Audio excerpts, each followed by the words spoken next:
आप सबको केशव का प्रणाम। महाराज गंगापुत्र भीष्म को प्रणाम करने के उपरांत मैं ये निवेदन करता हूं, मैं किसी की ओर से कोई प्रस्ताव लेकर नहीं आया हूं।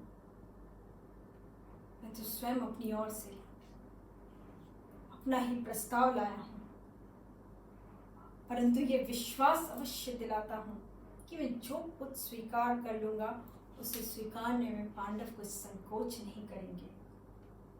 महाराज, आप तो ज्ञानी हैं, आप सब जानते हैं शांति कोई प्रस्ताव नहीं है जिस पर वाद विवाद किया जा सके। शांति एक आवश्यकता है। जब युद्ध होता है तो हार एक ही सेना की होती है, परंतु दोनों ओर के योद्धा ही तो वीर गति को प्राप्त होते हैं। तो हे महाराज, यदि ये युद्ध हुआ तो इतिहास उन सारे आंसुओं का उत्तरदायी आपको ठहराएगा जो महायुद्ध के उपरांत बहाए जाएंगे। आप तो स्वयं न्याय की मूर्ति है महाराज, आपके रहते अन्याय नहीं हो सकता। इसलिए अब जो कुछ मैं कहने जा रहा हूं उसे ध्यान से सुनिए। शांति कभी असंभव नहीं हो सकती, कभी असंभव नहीं हो सकती। इतिहास गंधार नरेश शकुनी से यह नहीं पूछेगा कि उन्होंने द्युत में कपट क्यों किया। इतिहास आपसे पूछेगा क्योंकि कपट आपकी राजसभा में हुआ। इतिहास दुर्योधन से ये नहीं पूछेगा कि उन्होंने भरी सभा में द्रौपदी का अपमान क्यों किया।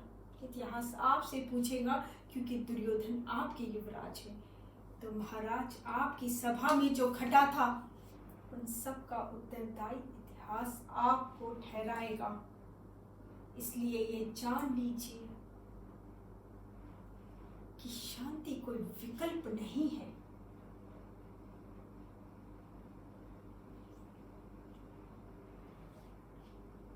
यदि युद्ध कोई नहीं चाहता पितामह,